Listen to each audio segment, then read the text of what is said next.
Namaste everyone. Thank you for joining in this video.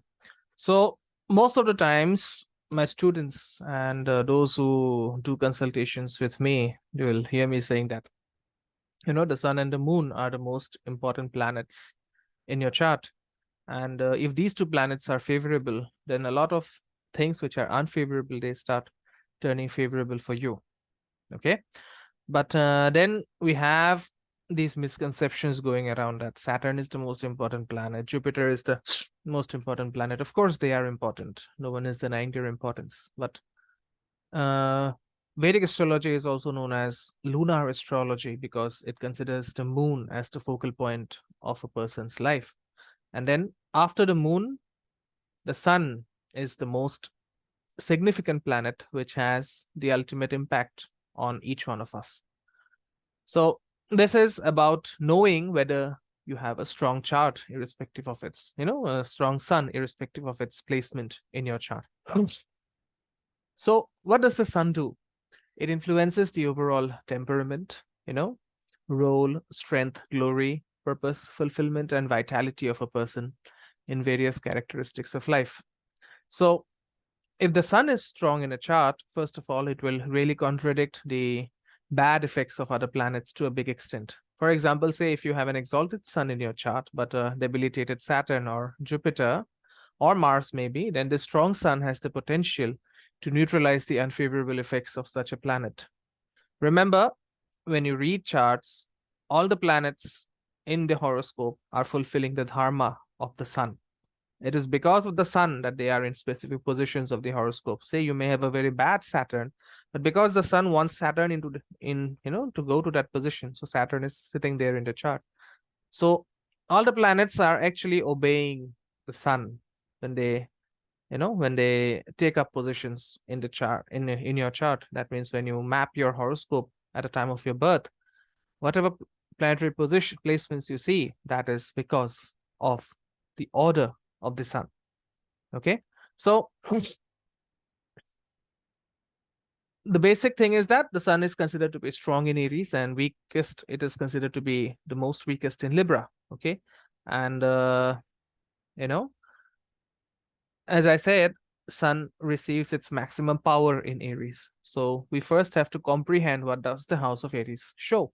Aries exemplifies the all-round personality of an individual. And Aries and Sun have the familiar element of fire. So Aries stands for stamina, excitement, confidence, preference, possibility, strength, the proficiency to withstand unfavorable situations, the ability to accomplish critical and risky chores. So all of this is seen from the house of Aries.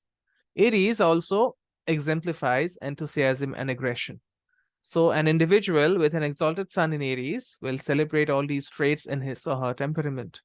And these people will be awesomely enthusiastic in whatever he or she performs. Okay, even if thing goes wrong, you'll always see these people very confident, very enterprising, will have an excitement for whatever action he or she performs. Okay, so Aries also exemplifies excitement and ego.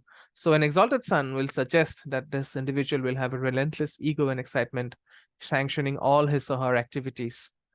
And the sun also exemplifies, morale, self-respect, and worthiness. So an individual with a, with a reasonable situation of, with a reasonable strength of the sun in his or her chart will have a great self-esteem and an enormous feeling of self-respect than ordinary people. And the sun will constantly keep these people away from disgraceful stuff and knowledge, and their self-respect will be absolute, will be of absolute preference to them. Okay, and these people will never trick or fool others. They will be very ethical, credible, and will constantly try to maintain their dignity and role.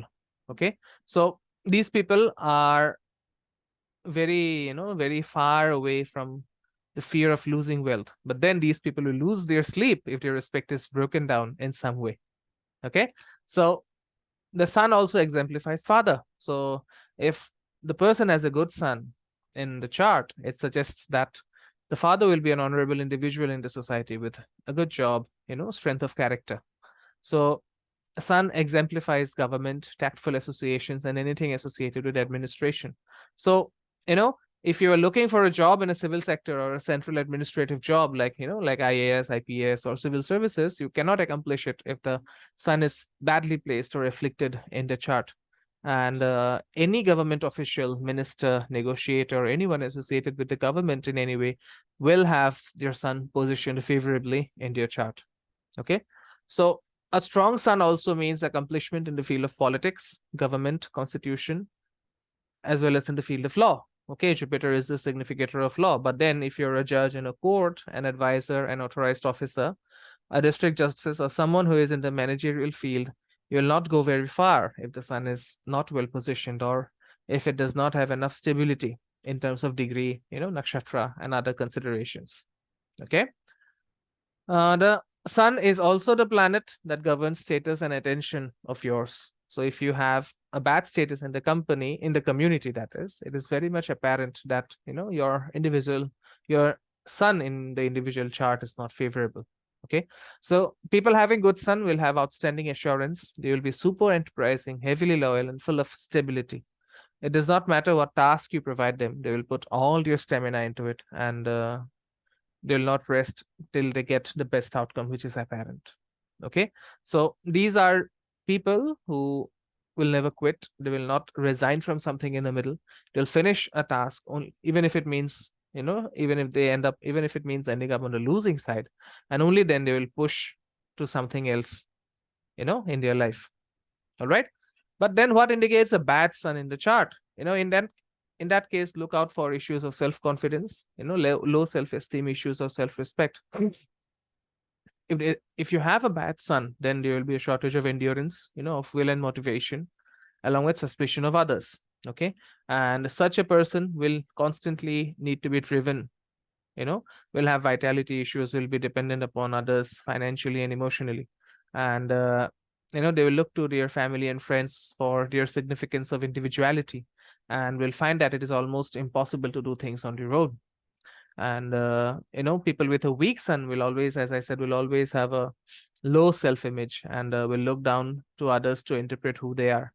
Okay, and usually these people will not be very prosperous in their lives, and some people who have an afflicted sun or maybe debilitated sun will be lazy, stagnant, dull, or lethargic.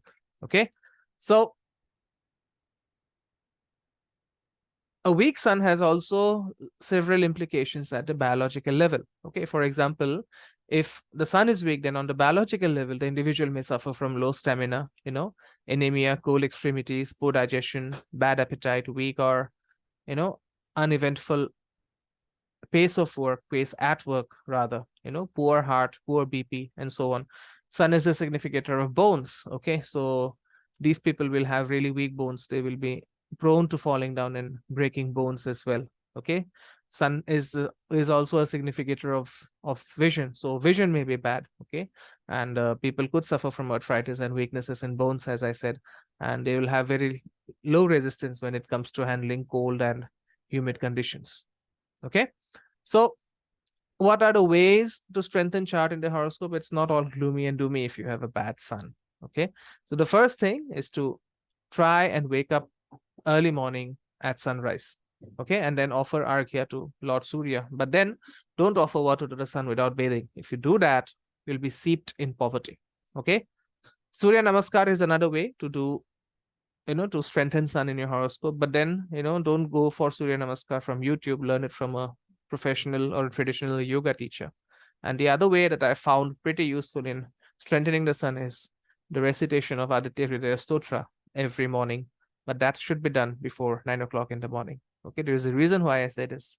But please, if you are reading the Aditya Hridaya Stotra, please do it before 9 o'clock in the morning, so that you get the full benefits from this, from this practice. So that's it from me in this video. Do leave behind your comments in the feedback section, and do let me know if you could relate with the significators of a strong sun or a weak sun, as I just mentioned in the video. So that's it from me. I'll see you soon in yet another video.